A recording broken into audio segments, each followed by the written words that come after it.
Hi guys, it's Frankie from Frankie Tech. Good to see you guys again, and thanks for bearing with me, guys. I've been really sick in the past couple days.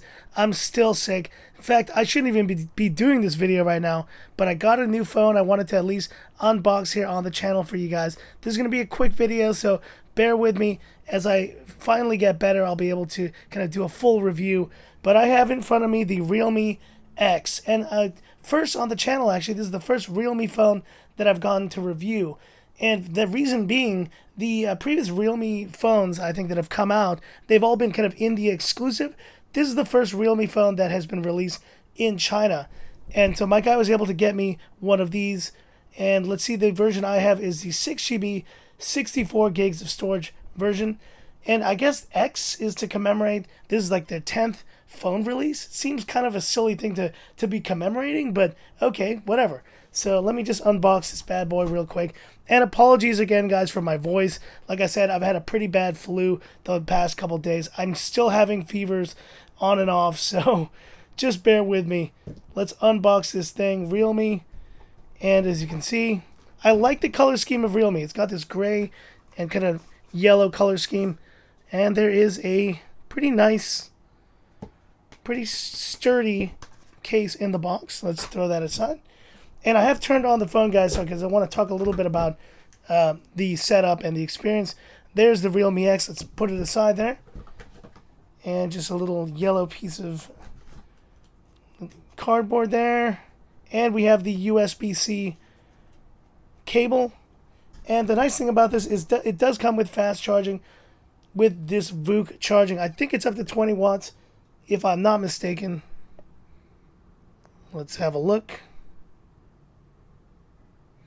I'll have to double check that, but I'm pretty sure from what I've read, it is this Super VOOC charging at 20 watts. So let's move this aside and let's talk about the phone now. Let's tear off this plastic and... oh yeah. And there it is. There is the Realme X, and I've actually set this up so I can kind of talk a little bit about the design, display, performance. Won't be doing any gaming here, guys. Just wanted to quickly talk just about initial impressions. I've had this phone now and been kind of checking it out here. Put the Google apps. That was pretty easy to do. And also, you know, just kind of sharing initial thoughts on the unique aspects of this phone. Most importantly being that selfie camera. And there you can see I'm completely sick. But there it is. There's that 16 megapixel pop-up selfie. And considering the price of this phone of 2,000, what I paid at least for this variant was 2,300 Hong Kong dollars. So that's just over, if I'm not mistaken, 300, and it's in that 300 range. But honestly, you can get this phone for even less, because I think the price in China is being quoted closer to 215 for the base model. But considering that, it does have a pop-up camera, Snapdragon 710, and this bezel-less look, it really is bringing a lot to the table here. Let's talk about design. You know, the moment I saw this, I said, well, I'm looking at the next Redmi Note 7 Pro. And it seems like all these kind of budget, we have Realme, we have Redmi, all these kind of budget. Let me throw in the Redmi Note 7 Pro there, and even the Galaxy A60. What do you notice about all these phones? Well, first of all, they're all plastic backs. Well, the Redmi Note 7 Pro is a glass back, but they all have plastic edges. And I feel like they all kind of harken to a very similar design philosophy right now. I don't mind that it's plastic. In fact, it's pretty hefty. It's a hefty phone at 191 grams and 8.6 millimeters. It's got some thickness to it. You know, you compare it to these other phones, there is definitely some more thickness to this Realme X. But what are you getting in this phone that is really just kind of, considering the price, is pretty impressive? It's this 6.53 AMOLED display. And that's not something that the A60 or even the Redmi Note 7 Pro can tout. So you have a really nice AMOLED display. Now, brightness, I've heard, it does get fairly bright. So far, from my experience, it doesn't get as bright. Maybe, let's say, something like the P30 Pro or the S10 Plus. But it gets fairly bright. And the panel looks pretty good just upon initial impressions.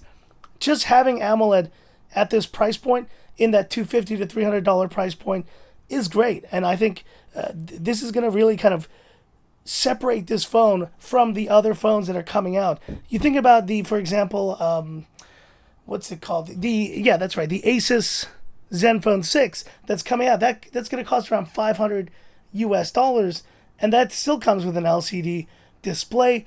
The Honor 20, which was just announced yesterday, that's also coming out with an LCD display. So the fact that this has an AMOLED at this price point is very impressive.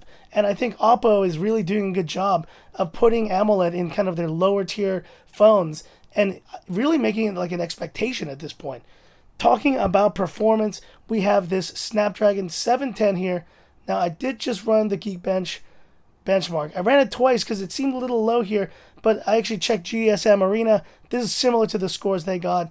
1487 single, 5,874 multi. So, that's, I guess, a little bit lower than what you would get on maybe something like the Redmi Note 7 Pro, but it's not too bad considering. And in fact, let me bring in the Redmi Note 7 Pro so you can compare those two right here.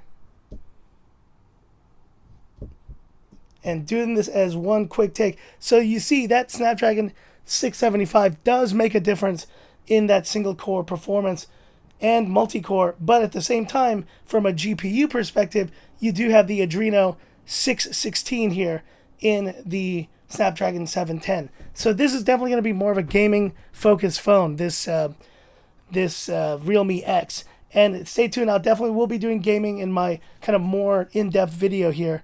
But just wanted to point out a few quick things that I've seen so far. L3 for DRM info, not surprising there. I assume that would be the case. And finally, let's just do a quick camera shot here. I'll just put BB-8 down, then I'll take a photo of my sick face here for you guys. And yes, I felt absolutely terrible, guys. It's been really rough. Take a photo. And it looks like they have portrait mode, but I want to see if they can actually do that with an inanimate object. Let's have a look at these shots. So that looks pretty good. And once again, this is the Sony IMX586 with a 5 megapixel depth sensor.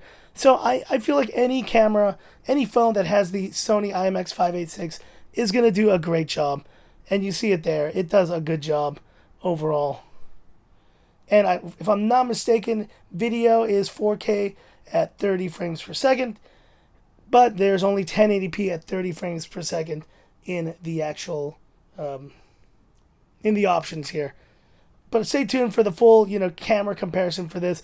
That'll be coming once I get a little bit better. Last mention was battery life. So this is a 3,765 milliampere battery. So I haven't gotten the full calculations here on GSAM battery monitor just yet, but I think even considering that this phone has a larger display, a 6.53 inch display, anything close to 3,800 milliamperes, which is what this is, it'll still do pretty decent battery life. And according to GSM Arena, they got like an 86-hour battery rating out of that.